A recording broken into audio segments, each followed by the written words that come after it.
Hello, and welcome to Cancer Be Gone. My name is Shona Williams, and I am the host and the founder of the Cancer Be Gone series. Today, I'm very excited. I am super excited to introduce Dr. Michael Greger's segment. And if I can, just tell you why I'm so excited about this, I'll read you a little bit about his background. Dr. Greger is a founding member and fellow of the American College of Lifestyle Medicine. Michael Greger, MD, is a physician, New York Times bestselling author, and internationally recognized speaker on nutrition, food safety, and public health issues. He has lectured at conferences on world affairs, testified before Congress, and was invited as an expert witness in the defense of Oprah Winfrey in the infamous meat defamation trial. In 2017, Dr. Greger was honored with the ACLM Lifestyle Medicine Award, Trailblazer Award. He is a graduate of Cornell University School of Agriculture and Tufts University School of Medicine. His latest book, How Not to Die, became an instant New York Times bestseller. He has videos on more than 2,000 health topics, freely available at nutritionfacts.org, with new videos and articles being uploaded every day. All proceeds he received from his books, DVDs, and speaking engagements is all donated to charity. So this is why I'm really excited to welcome this speaker today to our speaker series, Cancer Be Gone. Now, Dr. Greger is not here in person. I am going to show you snippets of different videos that he has done to give you his perspectives on nutrition, food science, how he feels about food, and the impact of food on our community, specifically related to cancer patients.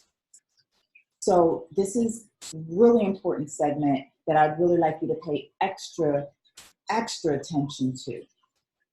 Have your notes out, take copious notes, relax and enjoy all of the wonderful information that is being delivered to you, all for free here at Cancer Be Gone series.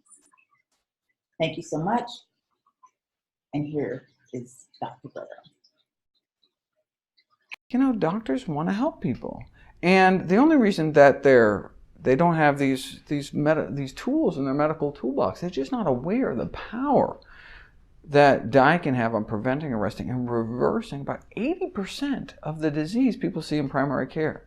80%, these are lifestyle diseases. So the treatment is lifestyle behavior change. I mean, the treatment is not pills and procedures. I mean, these aren't drug deficiency diseases. These are diseases of lifestyle. So we have actually tremendous power over our health and longevity. The vast majority of premature death and disability is preventable with a plant-based diet and other healthy lifestyle behaviors. So this is tremendous good news. And when doctors figure it out, they're enthusiastic about it. And how do they find out? That's interesting.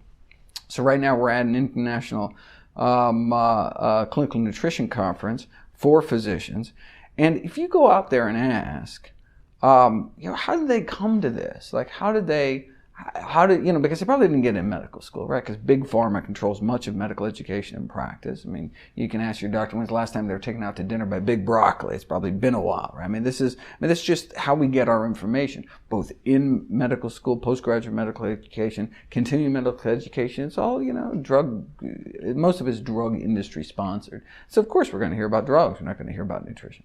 Okay. But if you ask them, well, you obviously didn't learn about it in school. Why are you here? Why did you change your entire practice to do lifestyle medicine? And often it's actually a patient, one of their patients. So one of the patients watches, Forks Over Knives or What the Health and one of these other documentaries and takes it upon themselves to clean up their diet, right?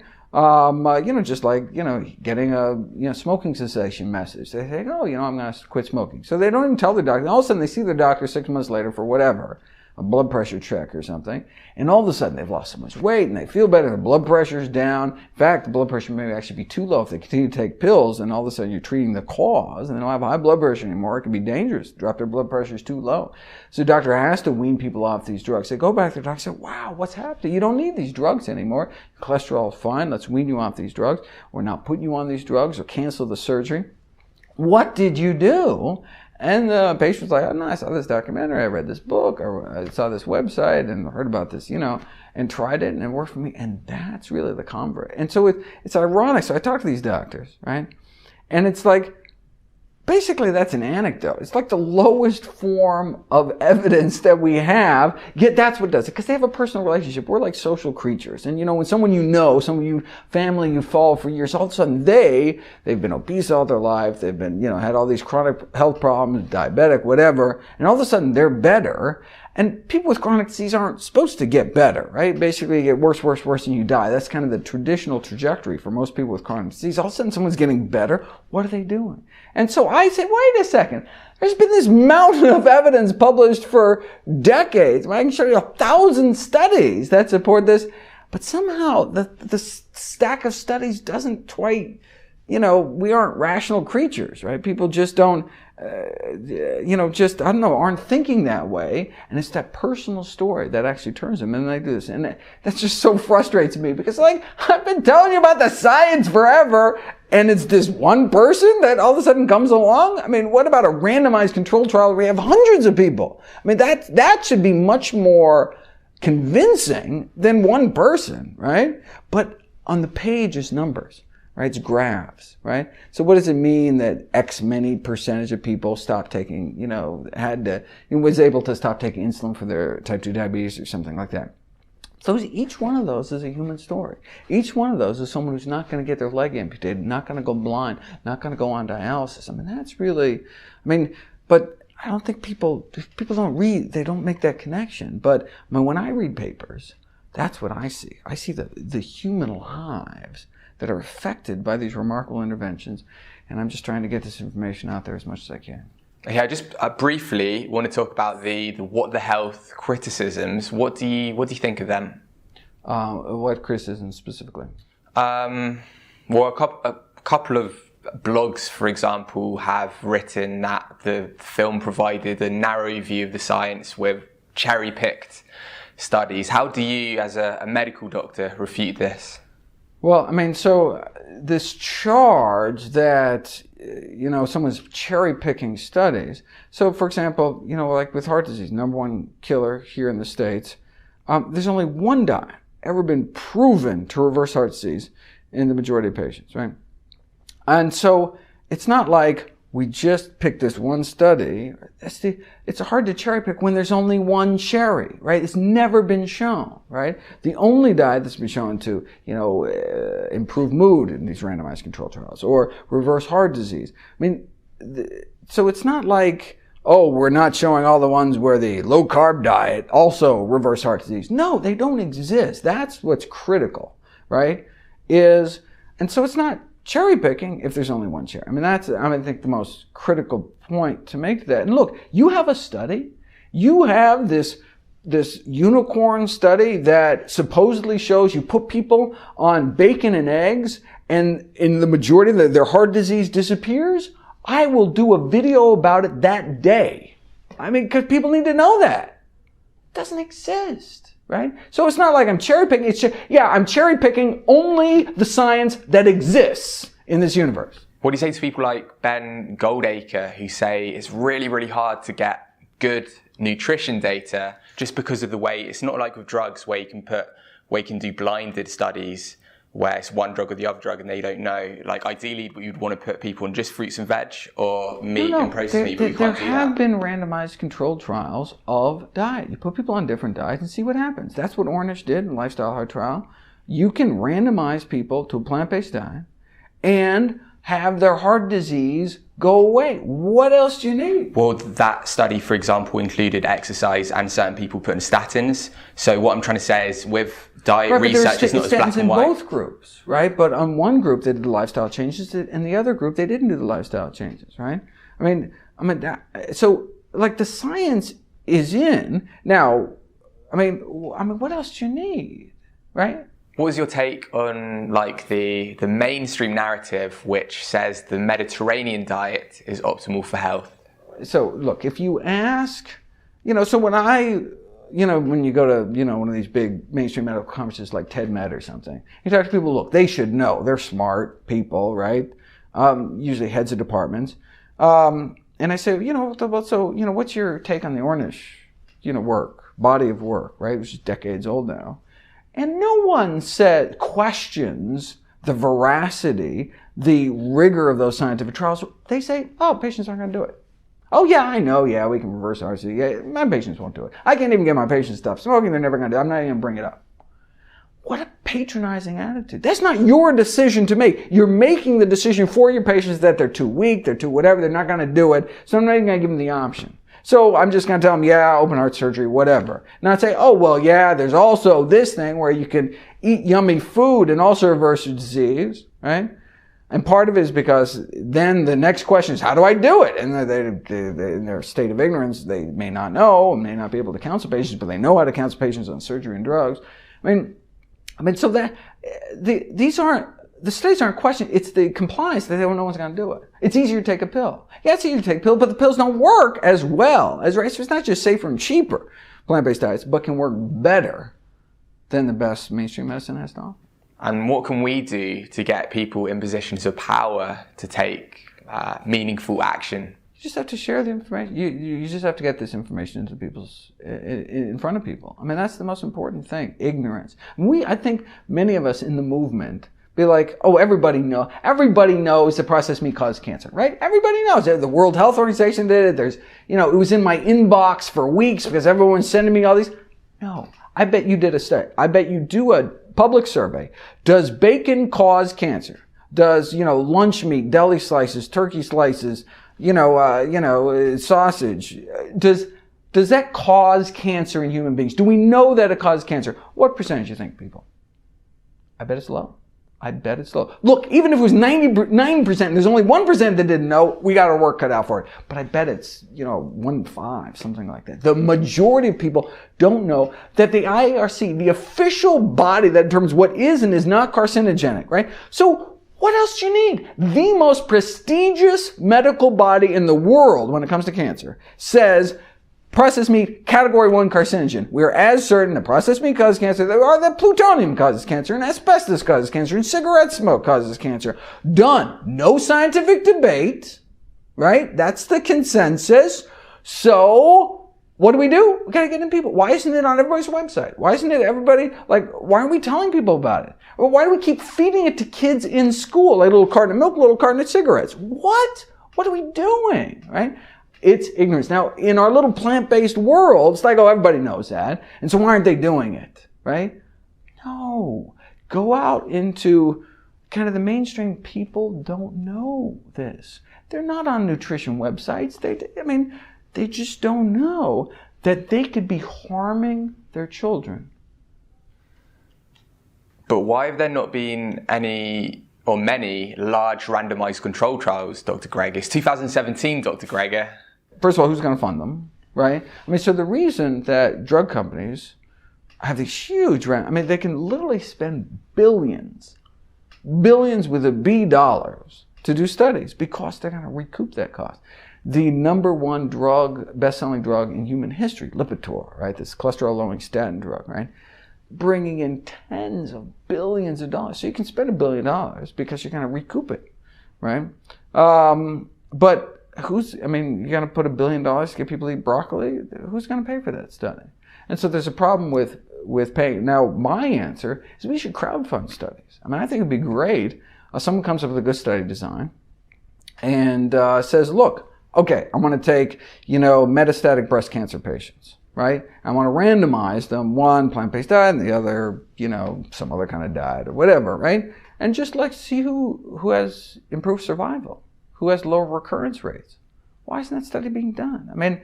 Yes, it's expensive, but who wouldn't chip in $10 just to see, because you want to help people, because you maybe know somebody with breast cancer. In fact, cancer charities, in fact, chronic disease charities in general, where they're talking about the Lung Association, these are really wealthy organizations. Why? Because people give to them because they have a family member or something getting sick, and they're like, well, I want to, help out other people with this kind of condition. Okay, here we go, right? Why don't we crowdfund science? I don't think so that should be necessarily a insurmountable barrier. And we have the science we need. Again, we have the science we need. Now, do we have it for metastatic breast cancer? No, that's why I'd love to do that study. But what we do have is for early stage prostate cancer. In fact, even late stage prostate cancer. Look, and it works for all these other things, prevents the number one cause of death. What else do you need? There's only one diet ever been proven to reverse heart disease in the majority of patients. That's a plant-based diet, right? If anyone tries to sell you on some new diet, look, do me a favor, ask them a simple question. What are you saying? Is this new diet, has it been proven to reverse heart disease? Number 1 or 2 reason me and all my loved ones will die? If the answer is no, why would you even consider it? If that's all a plant-based diet can do, reverse the number 1 killer of men and women, shouldn't that be the default diet to proven otherwise? And the fact that it can also prevent, arrest, and reverse other leading killers like type 2 diabetes and high blood pressure would seem to make the case for plant-based eating simply overwhelming.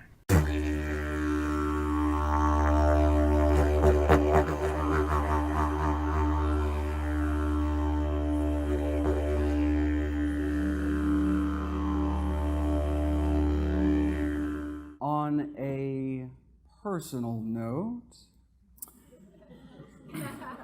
this is a picture of me taken around the time that my grandmother was diagnosed with end-stage heart disease and sent home to die.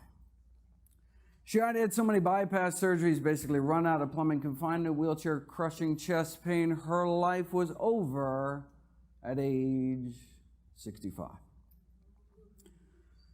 But then she heard about this guy, Nathan Pritikin, one of our early lifestyle medicine pioneers, and what happened next is actually detailed in Pritikin's biography. My grandma was one of the death's door people. Frances Greger, my grandmother, arrived in a wheelchair.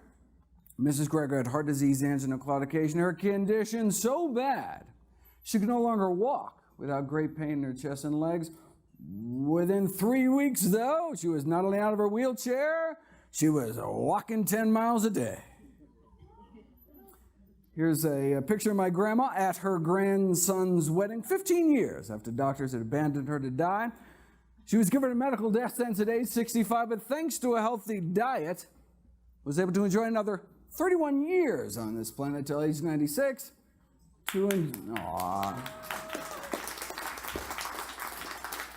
enjoy her 6 grandkids, including me. That's why I went into medicine.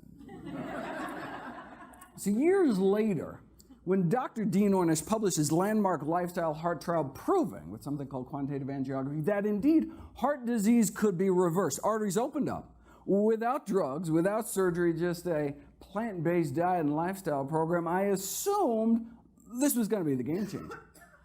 My family had seen it with their own eyes, but here it was, in black and white, published in some of the most prestigious medical journals in the world, yet nothing happened. So, wait a second.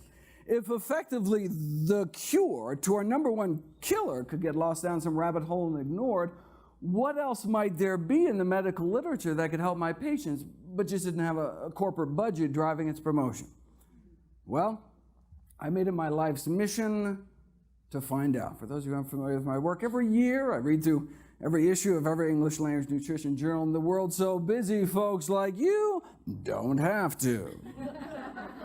I then compile the most interesting, most groundbreaking, most practical findings to new videos and articles I upload every day to my nonprofit site, nutritionfacts.org. Everything on the website is free. There are no ads and no corporate sponsorship, strictly non-commercial, not selling anything.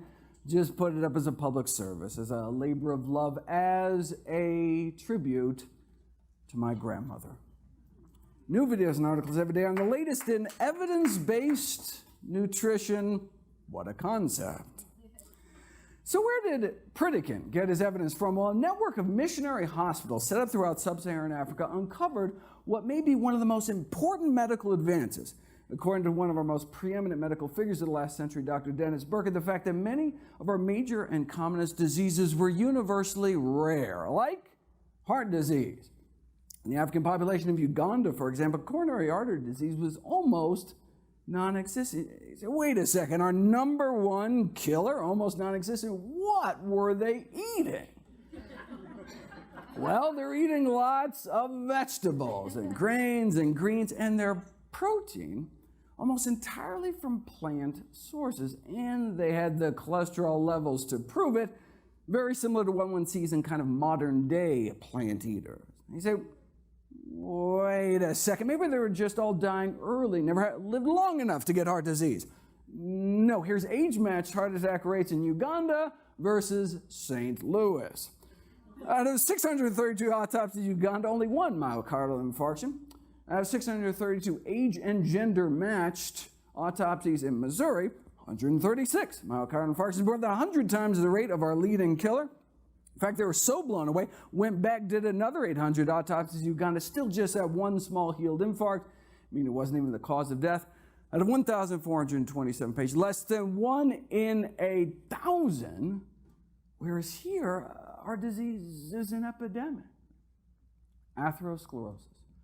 Hardening of the arteries is a disease that begins in childhood. By age 10, nearly all kids raised on the standard American diet already have what are called fatty streaks building up inside of their arteries, the first stage of the disease.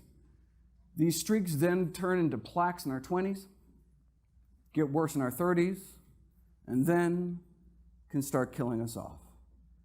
In our heart, it's called heart attack. In our brain, the same disease can cause a stroke. So if there's anyone here today older than age 10, then the question isn't whether or not to eat healthy to prevent heart disease. It's whether you want to reverse the heart disease you likely already have, whether you know it or not. But is that even possible? You know, when researchers took people with heart disease, put them on the kind of plant-based diet followed by populations that did not get epidemic heart disease, their hope was, hey, maybe we could slow the disease down a little bit, maybe even stop it. But instead, something miraculous happened. As soon as people stopped eating artery clogging diets, their bodies were able to start dissolving some of that plaque away, opening up arteries without drugs, without surgery, suggesting their bodies wanted to be healthy all along, but were just never given the chance. That remarkable improvement in blood flow to the heart muscle itself was after just 3 weeks of plant-based nutrition. The human body is a self-healing machine, unless you're sticking it with a fork 3 times a day. Now, sure, you can choose moderation and hit yourself with a smaller hammer, but why beat yourself up at all? This is nothing new. American Heart Journal, 1977, cases like Mr. F.W. here, heart disease so bad, couldn't even make it to the mailbox. Started eating healthier. A few months later, he was climbing mountains, no pain. All right? Now, there are these fancy new classes of anti-angina drugs on the market now, cost thousands of dollars a year, but at the highest dose may be able to extend exercise duration as long as 33 and a half seconds. It does not look like those choosing the drug route are going to be climbing mountains anytime soon. See, plant-based diets aren't just safer and cheaper, they can work better because you're treating the underlying cause of the disease. Now, normally I'd go on to cancer, talk about the other 15 leading causes of death, talk about the role diet may play in preventing, arresting, or reversing each of our top 15 killers, but what more do you need to know? There's only one diet ever been proven to reverse heart disease in the majority of patients, a plant-based diet. So anytime someone tries to sell you on some new diet, do me a favor, ask them one simple question. What are you saying? Has this diet been proven to reverse heart disease? You know, number one reason me and all my loved ones will die. I mean, the answer is no. Why would you even consider it? If that's all a plant-based diet could do, reverse the number one killer of men and women, shouldn't that kind of be the default diet until proven otherwise? And the fact that can also be useful in preventing, arresting, reversing other leading killers like type 2 diabetes and hypertension, would seem to make the case for plant-based eating simply overwhelming. Most deaths in the United States are preventable and related to nutrition. According to the Global Burden of Disease Study, the largest study of human disease risk factors in history, funded by the Bill and Melinda Gates Foundation, the number one cause of death in these United States, it's our diet. The number one cause of disability in the United States, it's our diet. Now bumping tobacco smoking to number 2, cigarettes now only kill about 500,000 Americans every year, whereas our diet kills hundreds of thousands more. So if most deaths are preventable and related to nutrition, then obviously nutrition is the number one thing taught in medical school, right? I mean, obviously it's the number one thing your doctor talks to you about at every single visit, right? So how could there be this disconnect between the science and the practice of medicine? Let's do a thought experiment. Imagine yourself a smoker back in the 1950s. Back in the 1950s, the average per capita cigarette consumption was 4,000 cigarettes a year, meaning the average person walking around smoked half pack a day, on average. The media was telling people to smoke. Famous athletes agreed. Even Santa Claus wanted you to smoke. I mean, look, you want to keep fit and stay slender, so make sure to smoke and eat lots of hot dogs to stay trim and lots of sugar to stay slim and trim. A lot better than that apple there. I mean, sheesh, right? Though apples do connote goodness and freshness, reads one internal tobacco industry memo, which brings up many possibilities for a youth-oriented cigarette. They wanted to make apple-flavored cigarettes for kids. Shameless. For digestion's sake, you smoke. No curative powers claimed by Philip Morris, but hey, better be safe than sorry, and smoke. Blow in her face and she'll follow you anywhere.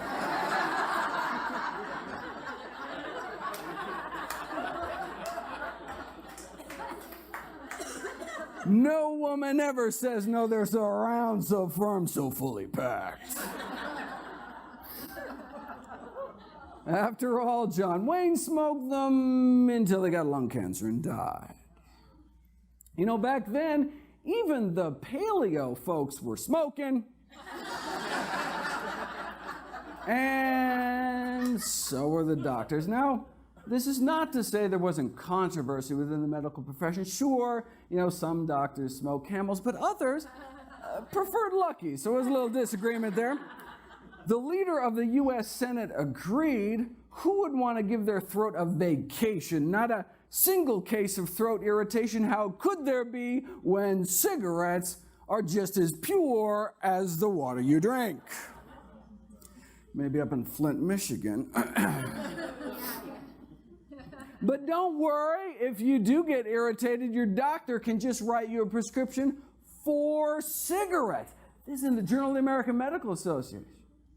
So when the AMA is saying smoking on balance is good for you, and the American Medical Association is saying that, where could you turn back then if you just wanted the facts?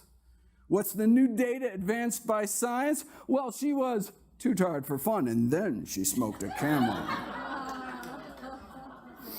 Babe Ruth spoke of proof positive medical signs, that is, when he still could speak, before he died of throat cancer. You know, by some miracle back then, there was a smokingfacts.org website that could deliver the science directly, bypassing commercially corruptible institutional filters. You would have become aware of studies like this. This is an Adventist study out of California, published in 1958, showing that non-smokers had at least 90% less lung cancer than smokers, right? But this wasn't the first. When famed surgeon Michael DeBakey was asked why his studies back in the 30s linking lung cancer and smoking were simply ignored, he had to remind people what it was like back then. We were a smoking society. It was everywhere. It was in the movies, airplanes, medical meetings where one heavy haze of smoke. Smoking was, in a word, normal. Okay. So back to our thought experiment. If you're a smoker in the 50s in the know, what do you do? I mean, with access to the science, you realize the best available balance of evidence suggests your smoking habit, not so good for you. So do you change? Or do you wait? If you wait until your doctor tells you between puffs to quit, you could have cancer by then. If you wait until the powers that be officially recognize it, like the Surgeon General did in the subsequent decade, you could be dead by then.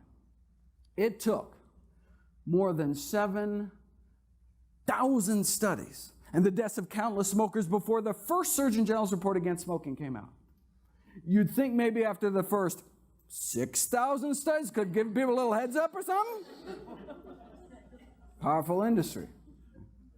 Maybe we should have stopped smoking after the 700th study like this.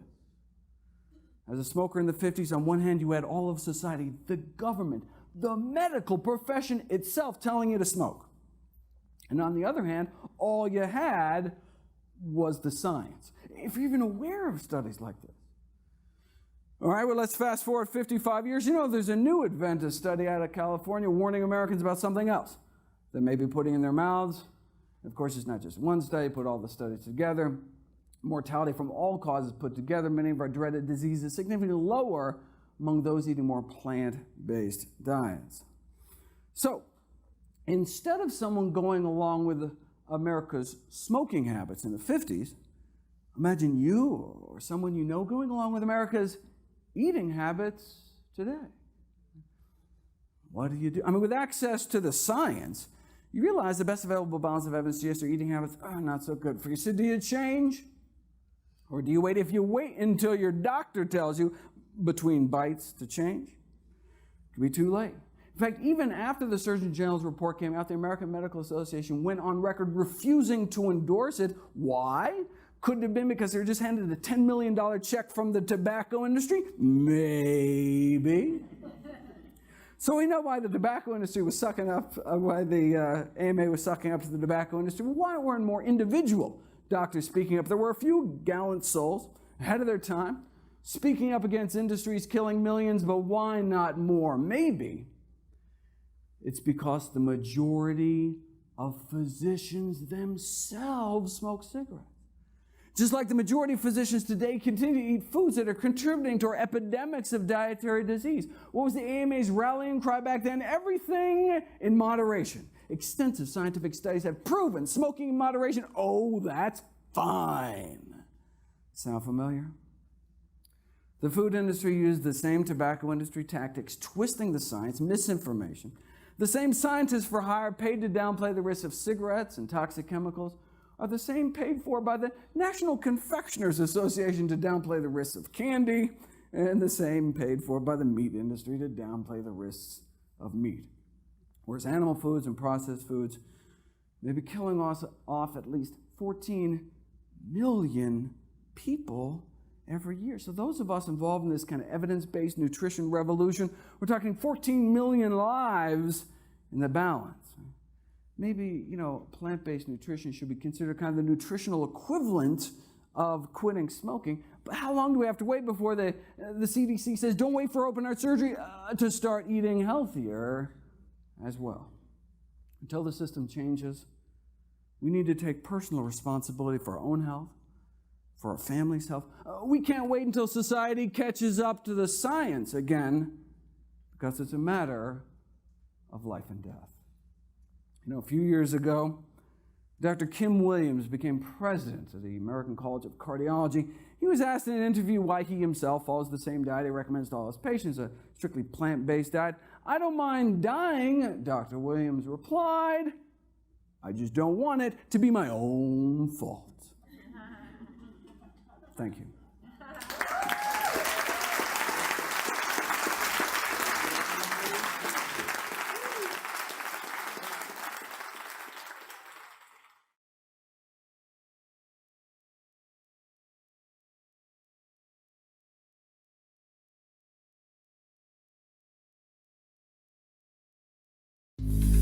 Dr. Greger. Dr. Michael Greger. Dr. Michael Greger. Dr. Michael Greger. We've got Dr. Michael Greger here. Please join me in welcoming Dr. Michael Greger.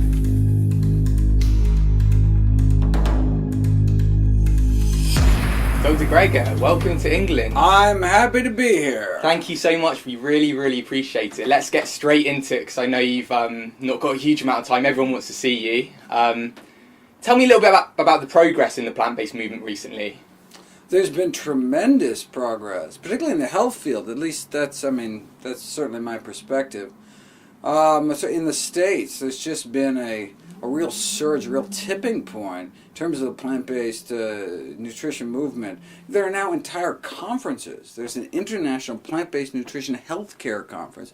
Hundreds of physicians, other medical professionals get together, talk about how they're using this in their practice. I mean, that didn't exist a few years ago. I mean, it's really, really exciting. There's new vegan medical clinics opening up where all the folks on staff are using lifestyle medicine approaches, not just to prevent disease, but to stop and reverse it as well. Tell me about the main players involved. You've got Nutrition Facts growing, you've got the Physicians Committee doing a lot of work. Who are the main players and what's been achieved specifically in the last few months and last year? What's been the memorable moment for you? Well, so, a lot of people don't know about Scott Stoll, who started this, PBNHC, this Plantrition project, this plant-based nutrition conference. He's been doing these immersion programs for Whole Foods for a long time now. He has a book coming out. Okay. I'm very excited about that. He's just had transformative experiences. He's just a physician in practice. There's people all over who've been doing this in their own little, hometowns. But it's just great to get so many people together, start networking. So there's wonderful resources out now, documentaries. We got a number of documentaries coming up, like The Game Changers and Eat Yourself Alive. And I mean, this is an exciting time to be in the movement. And I think, a lot of it is just there's so much, we're going to get there if only because the healthcare costs are spiraling out of control, right? Climate change. We're just going to be forced to have to take these, safe, simple, side effect-free solutions, cheaper, safer, more effective than conventional medical approaches, because we're talking about the leading killers, right? The leading cause of death. The good news is that the vast majority of premature death and disability is preventable with a plant-based diet and other healthy lifestyle behaviors. We have the power, we have tremendous power over our medical destiny and longevity. You talk passionately about the benefits of plant-based diet, particularly reversing heart disease. My old boss, he was a professor of epidemiology called Professor Tim Spector. He said he met Dr. Dean Ornish. Dr. Dean Ornish said, the thing with the plant-based movement is you get the sense you're either with them or against them. We're going to talk about that in a minute. But also what he said was there aren't any large randomized control trials. He said, Dr. Dean Ornish, show me the large randomized... Why aren't there any? If we've known about this since Pritikin's day, where's the data, the large randomized control trials? Well, look, Ornish published his first RCT, randomized control trial, July 1990 in The Lancet, the most prestigious medical journal in the world. There it was, black and white, proving with quantitative angiography that we can reverse heart disease, open up arteries without drugs, without surgery, just a healthy plant-based diet and other lifestyle changes. There it was. Right? So we've known about it for decades, but there it was, published in some of the most prestigious medical journals in the world, The Lancet, JAMA, yet what happened? Nothing. Hundreds of thousands of people continue to die of a reversible, preventable disease. So it's being ignored. It's being lost down the rabbit hole and ignored. I said, well, wait a second. If effectively the cure to our number one killer could get lost like that, what else is there in the medical literature that could help my patients, but just didn't have a corporate budget driving its promotion? I made it my life's mission to find out. That's why I started nutritionfacts.org, and that's why I wrote my new book, How Not to Die. What I find very interesting is you say the system needs to take on board this message, but the whole point of Nutrition Facts was to go round the system.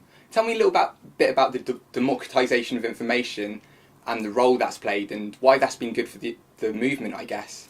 When I started out, I started out ignoring the general public and going straight, trying to train the trainers effectively, going around speaking at all the medical schools in the States to try to, get the next generation of doctors educated. But then I realized that's a slow way about it. We don't have time. People are dying now. I don't need to, for another 10 years for them to kind of slowly take over the medical system. People are dying now. We need to take this directly to the people. And thankfully, thanks to the internet age, we now have this democratization of information. Now everyone has access. Before, the doctors had a monopoly on information about health. And so, Big Pharma, the food industry, all they had to do is get to the doctors. The tobacco industry, as long as they could get the AMA on board by writing them checks for $10 million, and so they came out opposed to the Surgeon General's report against smoking in 1964. As long as they control the doctors, they control the health message. No longer. Now, people can get to the science directly, educate themselves, and we can't wait until society catches up to the science because it's a matter of life and death. USDA, I've read their mission is to expand markets for agricultural products. But at the same time, they're coming out with the dietary guidelines. Is that one of the challenges you have in the States? The USDA has an inherent conflict of interest. The U.S. Department of Agriculture, look, the same thing happened here in Great Britain, right? There was the Ministry of Food and Forestry, right? And then the mad cow debacle came, and they basically dissolved the department, right? Put food safety in charge of, medical professionals in charge of food safety instead of agricultural professionals. Same conflict of interest exists in the States. U.S. Department of Agriculture has this dual mission to promote agricultural products. That's what they're there for. But also, we put them in charge of food safety, meat inspections, helping to come up with the nutrition guidelines. So when it comes to eat more messaging, the message is clear. Eat more fruits and vegetables. There it is, right there in black and white in the dietary guidelines. But what about eat less messaging? Then there's a conflict. So what do you get? Instead of eat less meat, eggs, dairy, junk, what do they say? Eat less saturated and trans fatty acids, things like that. Biochemical components, right? Because they don't want to mention foods because that's too politically unpalatable. But they'll mention vegetables, they'll mention fruits. Well, they'll mention fruits and vegetables because it's an eat more messaging. Yeah. Everybody's happy. Promote agricultural products and promote health. If they can do it without undermining the profit motive, they'd be happy to make the American public healthier. In your book, you use words such as drug lords, quite conspiratorial words, some would argue, when you're talking about the medical industry. I think I saw that in the preface. Can you just explain a little bit about how corrupt the medical industry is in the US? It's kind of related to what you've talked about already. Well, there's a number of barriers for doctors. So you say, okay, we understand why some of the mainstream medical associations are sucking up to industry because they're being sponsored by Big Pharma, for example. But why aren't individual doctors speaking out? Well, there's a severe nutrition deficiency in doctors in education. We just weren't taught this in medical school, so we graduate without these powerful tools in our medical toolbox. We just weren't taught how to teach people to take better care of themselves, right? But of course, there's other barriers. There's lack of time, lack of reimbursement. Doctors aren't paid to tell people how to take better care of themselves. And also, there's much of medical education, both during medical school and postgraduate medical education, is paid for by the drug industry. I mean, the number one reason people go to their doctor in North America is what are called blood pressure checks. And they keep going to get their blood pressure checks so they can tweak the blood pressure medications. And so that's a boon not only to Big Pharma, which sell these chronic disease drugs that people take every single day for the rest of their lives because they're not actually treating the cause of their disease, right? Because they're not actually changing their diet. So they need to be treated every day for the rest of their life. So it's the boon to the Big Pharma, but also that's where the doctor's getting their next BMW from and sending their kids to college. I mean, it's the bread and butter of the GPs, of the primary care docs, is these blood pressure checks, which wouldn't be necessary if they didn't have high blood pressure. The number one killer risk factor in the world, 9 million people dying of high blood pressure, a disease that need not occur if people ate plant-based diet, something we've known since the 1920s. Do you think people are ready to receive that information? Because you talk very passionately about the science. The science is clearly there, but are people ready to take that on board? there are people ready. Not everybody's ready. Look, there are still people who are smoking cigarettes. I mean, who to this day doesn't know that smoking's bad, right? But there's been this tremendous drop in smoking. The peak year was 1964 in the States of smoking per capita, about 4,000 cigarettes a year. But most Americans smoking about half a pack on average a day. That was the peak year. What happened in that year? Surgeon General's report. As soon as the government came on board, now it took 7,000 studies before the first Surgeon General's report came out in 1964. You think after the first 6,000 they could have given people a little heads up or something? No, 7,000, 25 years, 7,000, countless smoker deaths. Finally they came out. They finally acknowledged what we've known for years. Smoking causes cancer, and what happened? Smoking rates have dropped every year since. All right. So now, last year, the World Health Organization comes out, the IARC, the official body which determines what causes cancer, what doesn't cause cancer, came out. Processed meat is a class 1 carcinogen. We know processed meat causes cancer as much as we know that smoking causes cancer, asbestos causes cancer, radiation causes cancer. Yet, people continue to send their kids to school with these lunch meat products, chicken nuggets, these processed meat products. We regulate tobacco. There are warning labels on tobacco. There should be similar regulations to protect people from processed meat. Timescale, what do you think? Smoking, it took, you're saying, 50 years between when the science was known and when the institutions acted upon that. With meat, it's a little bit different, surely, because they've said processed meat is bad, but surely it's going to take a while for them to say all animal products are detrimental to health. Well, look, the government, so the Centers for Disease Control, on their website should be processed meat causes cancer, just like smoking causes cancer. Let's at least get that information out there. So, you're right. Meat is considered a probable human carcinogen, unprocessed meat. Good enough for me. I'd rather stay away from probable human carcinogens as well. But look, let's start with a low-hanging fruit. We know bacon, hot dogs, sausage, lunch meat, turkey slices, chicken nuggets. These foods cause cancer. We're certain of it. We have scientific certainty, consensus among the scientists, the expert committee that came together to determine this. Let's get that out of our diet. In the very least, now that the science is solid, how many years, how many people's lives are we going to have to lose before we finally come on board? Look, it's your body, your choice. You want to smoke cigarettes? Go for it, right? You should just be aware of the predictable consequences of your actions. It's up to each of us to make our own decisions as to what to eat and how to live, but we should make these choices consciously, educating ourselves about the predictable consequences of our actions. You talked earlier about the barriers. I want to talk about low-carb diets. I know you've written a book on low-carb diets. I know you've talked about them before. I don't really want to get into the science. You've done that. But I want to know whether you think these physicians recommending meat-based low-carb diets, do you think they're actively putting this misinformation out, or are they just misinformed themselves? Is it a lack of integrity? Yeah, so that's a good question, right? So, I mean, at a certain point, it doesn't really matter, right? Whether they're doing it just to sell books, or they're doing it because they deluded themselves into thinking that this is true and they haven't really looked at the science. Either way, what they're doing is they're harming people, right? And so yes, people love hearing good news about their bad habits. So that's how you sell magazines. Butter is back, something like that.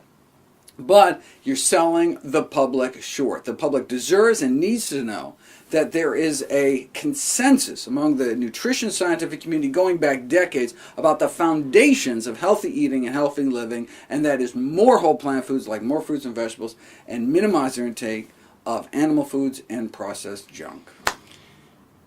Have you had any backlash or hate from anybody about what you promote? Like, for example, from the low-carb doctors? I'm sure. You're sure? Stories? So, for example, the Atkins Corporation, when I came out with my book against low-carb diets, sued me for libel. I was making libelous statements against Atkins, saying his diet was bad. Of course, he dropped dead before they were able to carry out their lawsuit, and they went bankrupt 4 months after the book came out, so they weren't able to. But I published the attorney letter online with a point-by-point rebuttal. So I encourage the meat and junk food industry to sue me. I could use the extra traffic. Are you worried though? Because you do realise you're messing with an industry that's bigger than oil. There's been wars over oil. How much resistance can we expect from the meat and dairy industries in the future? Well, you know, look, the meat and dairy industry, they don't wake up every morning and say, how can we kill people, how can we kill animals, right? What do they wake up every morning and say, I want to make money, all right? So, you know, very recently in the Meeting Place magazine, which is a leading industry meat publication, the cover story was on plant-based meats. It was on, Meat substitute market. Right, meat substitute market. And they're saying, look, we got the distribution, we got the machines, we got like the sausage making machines. These vegan companies are taking away our market share. Let's get into this. It's like the dairy company, buying up Silk soy milk. We're putting out soy milk. They already got the distribution, they got the packaging, they got it all down. They don't care. In fact, it's probably easier to make soy milk. You don't have to deal with the manure. You don't have to deal with all that. I mean, it's just inefficient, right? From a purely capitalist standpoint, to make an egg going through the chicken and all the feed and all the hassle and work, why you could make egg-free mayonnaise, and there we go. I mean, it's like it's cheaper, it's safer. So these industries are jumping on board. So they just want to make money. And we show them a different way to make money. They'll make money in a different way, right? Coca-Cola executives don't wake up and say, how can we make little kids fat? They say, how can we make money? Well, let's take the cheapest possible ingredients, like sugar, because the taxpayers subsidize the sugar industry, charge a couple bucks for it. They make a lot of money. Junk makes a lot of money. Broccoli doesn't make a lot of money. But if people buy broccoli, people stop buying this junk, we can shift the industry over. Thank you. For those of you unfamiliar with my work, every year I read through every issue of every English language nutrition journal in the world, so busy folks like you don't have to. So every year my presentations are new because every year the science is new. I then compile all the most interesting, most groundbreaking, most practical findings to new videos and articles I upload every day to my nonprofit site, nutritionfacts.org. Everything on the website is free. There are no ads, no commercial sponsorships, strictly non-commercial, not selling anything. Just put it up as a public service, as a labor of love. New videos and articles every day on the latest in evidence-based nutrition. Now, if you've seen any of my presentations in the past, you know that I have addressed some of the most pressing dietary issues of our time, like what's the healthiest variety of apple, for example, or the most nutritious nut, or the best bean, or the best berry, or the best bowel movement? Who's number one and number two? Well, it certainly wasn't the New Yorkers here. Actually, the most constipated population ever described in the medical literature, outputting a measly 3 ounces a day on average. Maybe if you'd all just eat a big apple once in a while. But this year, today, I thought I'd lighten it up and ask, what's the best way to prevent death? Every year, the CDC compiles the top 15 causes of death. I said, well, let's just go through the list, 1 through 15, and talk about the role diet may play in preventing, arresting, and even potentially reversing our top 15 killers. Killer number 1 is heart disease. The National Journal of Epidemiology recently reprinted this landmark article from the 50s, which started out with a shocking statement. In the African population in Uganda, coronary heart disease practically non-existent. You say, wait a second. Our number 1 killer practically non-existent? What were they eating? Well, they're eating a lot of vegetables, grains, greens, and their protein almost entirely from plant sources, and they had the cholesterol levels to prove it, actually very similar to what you see in kind of modern day plant eaters. You say, wait a second, maybe the Africans were just dying early from other diseases, didn't live long enough to get coronary artery disease. No, here's age-matched heart attack rates in Uganda versus St. Louis. Out of 632 autopsies in Uganda, only 1 myocardial infarction. Out of 632 age and gender matched autopsies in St. Louis, 136 myocardial infarctions, more than 100 times the heart attacks are of the rate of our leading killer. In fact, they're so blown away they went back to another 800 autopsies in Uganda, and still Just that one small healed infarct, meaning it wasn't even the cause of death, out of 1,427 patients, less than 1 in 1,000, whereas here it's an epidemic. Here's a list of diseases commonly found here and in populations that eat and live like the U.S., but were rare or even non-existent in populations centering their diets around whole, unprocessed plant foods. These are among our most common diseases, like obesity, for example, or hiatus hernia, the most common stomach problem. Varicose veins and hemorrhoids are 2 most common venous problems. Colorectal cancer, leading cancer killer here in the U.S.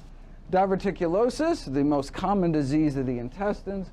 Appendicitis, the most #1 cause of emergency abdominal surgery. Gallbladder disease, #1 cause of non-emergency abdominal surgery, as well as ischemic heart disease, our commonest cause of death here, but a rarity among plant-based populations, which suggests that heart disease may be a choice, like cavities. If you look at the teeth of people who lived 10,000 years before the invention of the toothbrush, pretty much no cavities.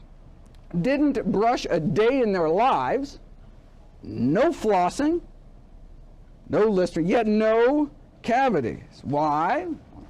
Candy bars hadn't been invented yet. So why do people continue to get cavities when we know they're preventable through diet? Well, simple, right? Because the pleasure people derive from dessert may outweigh the cost and discomfort of the dentist chair. And look, that's fine, right? As long as people understand the consequences of their actions. As a physician, what more can I do? If you're an adult, you decide the benefits outweigh the risk for you and your family, then go for it. I certainly enjoy the occasional indulgence. I've got a good dental plan. Right? But what if instead of the plaque on our teeth, we're talking about the plaque building up inside of our arteries? Another disease that can be prevented by changing our diet. Okay, now what are the consequences for you and your family? Now we're not talking about scraping tartar anymore. We're talking about life and death. Right? The most likely reason you and loved ones will die is heart disease. Now, it's still up to each of us to make our own decisions as to what to eat and how to live, but we should make these choices consciously, educating ourselves about the predictable consequences of our actions. Atherosclerosis, hardening of the arteries, begins in childhood. By age 10, the arteries of nearly all kids have fatty streaks, the first stage of the disease, and then these plaques start forming in our 20s, get worse in our 30s, and then can start killing us off. Our heart is called a heart attack, and our brain the same process is called a stroke. If there's anyone here this afternoon older than age 10, then the question isn't whether or not to eat healthy to prevent heart disease, but whether or not you want to reverse the heart disease you likely already have. But is that even possible? When research took people with heart disease, put them on the kind of diet followed by populations that don't get heart disease, we were hoping to slow the progression of these, maybe even arrest it from getting even worse, but instead something miraculous happened. The disease started to reverse. As soon as patients stopped eating an artery-clogging diet, their bodies were able to start dissolving some of the plaque away, in some cases even severe triple vessel heart disease, arteries opening up without drugs, without surgery, suggesting that their bodies wanted to be healthy all along, but were just never given the chance. This improvement in blood flow on the left was after just 3 weeks of eating healthy. And let me share with you what's been called the best kept secret in medicine. The best kept secret in medicine is, given the right conditions, the body can heal itself. If you whack your shin really hard on a coffee table, you can get all red, painful, hot, swollen, but will heal naturally if you just stand back and let your body's natural, your body's magic work. But what if you kept hitting your shin in the same place every day, in fact, 3 times a day, breakfast, lunch, and dinner, it never healed. You'd go to your doctor, you'd be like, oh, my shin hurts. The doctor would be like, no problem, train for this, whip out their prescription pad, write you a prescription for painkillers. You're still whacking your shin 3 times a day. Oh, it still really hurts like heck, but oh, feels so much better with those pain pills on board. You know, it's like when people take nitroglycerin for angina, crushing chest pain, tremendous relief, but you're not doing anything to treat the underlying cause, right? Our body wants to come back to health if we let it, but if we keep re-injuring it 3 times a day, it may never heal. You know, it's like smoking. One of the most amazing things I learned in all my medical training was that within 15 years of stopping smoking, your lung cancer risk approaches that of a lifelong non-smoker. Isn't that amazing? Your body can like get rid of all that tar, and eventually it's almost as if you never started smoking at all. And every morning of our smoking life, that healing process started until, wham, our first cigarette of the day, re-injuring our lungs with every puff, just like we can re-injure our arteries with every bite, when all we had to do, the miracle cure, is to just stand back, right? Stop re-damaging ourselves and let our body's natural healing processes bring us back towards health. Now, sure, you can choose moderation and hit yourself with a smaller hammer, but why beat yourself up at all? We've known about this for decades. American Heart Journal 1977, cases like Mr. F.W. here, such severe angina, couldn't even make it to the mailbox, started eating healthier, and a few months later he was climbing mountains, no pain. Now, there are fancy new anti-angina drugs out there, cost thousands of dollars a year, and at the highest dose can prolong exercise duration, prolong the period someone can stay on a treadmill as long as 33.5 seconds. It does not look like those choosing the drug route are going to be climbing mountains anytime soon. See, so plant-based diets can not only be safer, cheaper, but work better. Killer number 2 is cancer. What happens if you put cancer on a plant-based diet? Dr. Dean Ornish and colleagues found that the progression of prostate cancer could be reversed with a plant-based diet and other healthy lifestyle changes, and no wonder.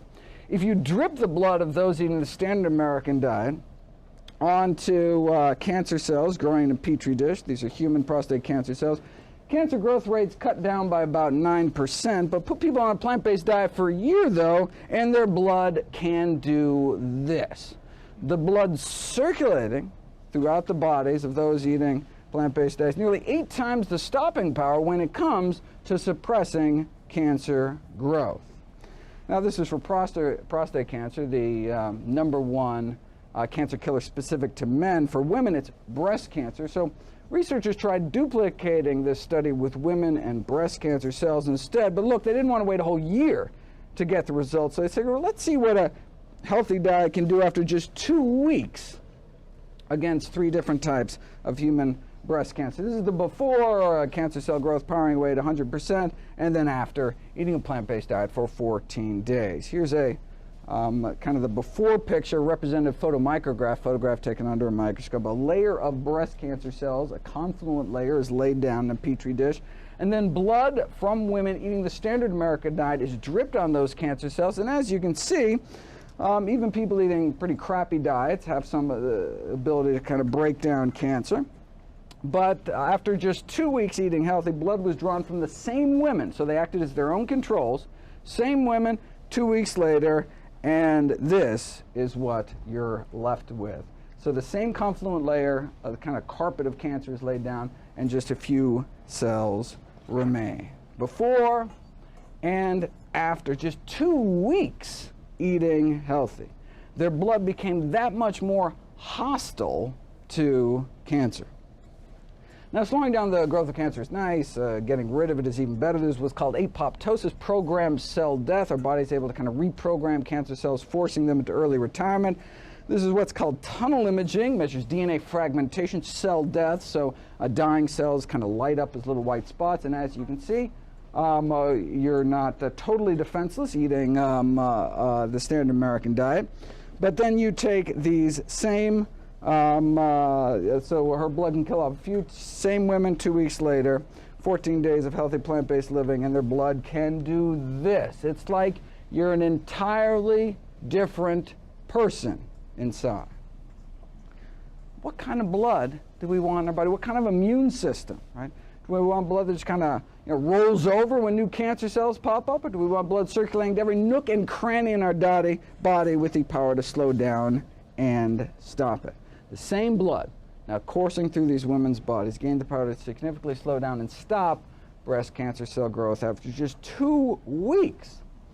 Now, this dramatic strengthening in cancer defenses was after 2 weeks of diet and exercise. They had these women out walking 30 to 60 minutes a day. You say, well, wait a second. If you have 2 interventions, how do you know what role diet plays? So researchers decided to put it to the test. This is measuring cancer cell clearance. This is what we saw before, the effect of blood of those who ate a plant-based diet, in this case for an average of 14 years, along with mild exercise like walking every day. Compare that to your cancer-stopping power of your average sedentary meat eater. You see a little burger there, which is essentially non-existent.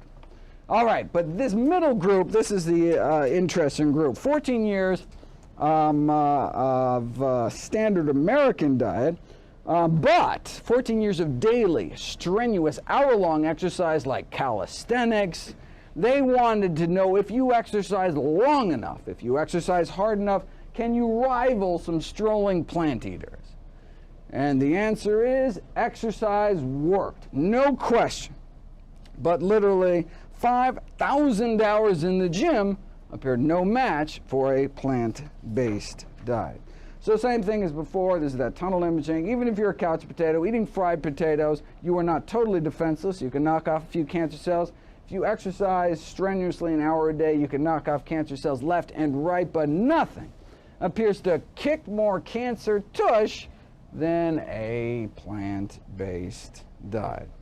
We think it's because of animal proteins, meat, dairy, egg white proteins, increase the level of IGF-1 in our body, insulin-like growth factor 1, which is a cancer-promoting growth hormone involved in the acquisition and progression of malignant tumors. But if we lower our animal protein intake, put people on a plant-based diet for 2 weeks, the IGF-1 level drops. Put people on a plant-based diet for years, it drops even further.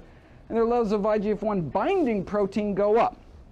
IGF-1 binding protein, that's one of our ways our body protects itself from cancer, from accelerated growth by releasing a binding protein in the bloodstream to tie up any excess IGF-1. Sure, in as little as 2 weeks you can force down the production of IGF-1 in your body, but what about the IGF-1 you have from the bacon and eggs you had 3 weeks ago? Well, your liver releases this snatch squad of binding proteins to pull out any excess IGF-1 out of the system. It goes up after weeks, and benefits appear to continue to accrue over years, the longer you eat healthy. Here's the experiment that really nailed IGF-1 is the villain. Same as last time, go on a plant-based diet, cancer cell growth drops, cancer cell death shoots up. But here's the interesting column here. What if you add back to the cancer just the amount of IGF-1 banished from your system by eating healthy? You erase the diet and exercise effect. It's almost as if you never started eating healthy at all. Right? So the reason, the largest prospective study on diet and cancer ever published found that the incidence of all cancers combined was lower among those eating meat-free diets, maybe because they're eating less animal protein, so they get less IGF-1 in their system and less cancer growth. How much less cancer? Middle-aged men and women with high protein intake, 75% increased total mortality and 4-fold increased risk of dying from cancer, but not all protein, specifically animal protein, which makes sense given the higher IGF-1 levels. The academic institution sent out a press release with a memorable opening line: "That chicken wing you're eating could be as deadly as a cigarette." Explaining that a diet rich in animal proteins during middle age makes you 4 times more likely to die from cancer, which is comparable to smoking.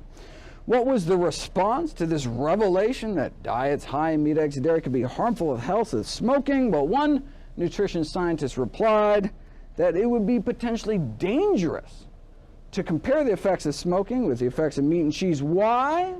Because a smoker might think, why bother quitting smoking if my ham and cheese sandwich is just as bad for me?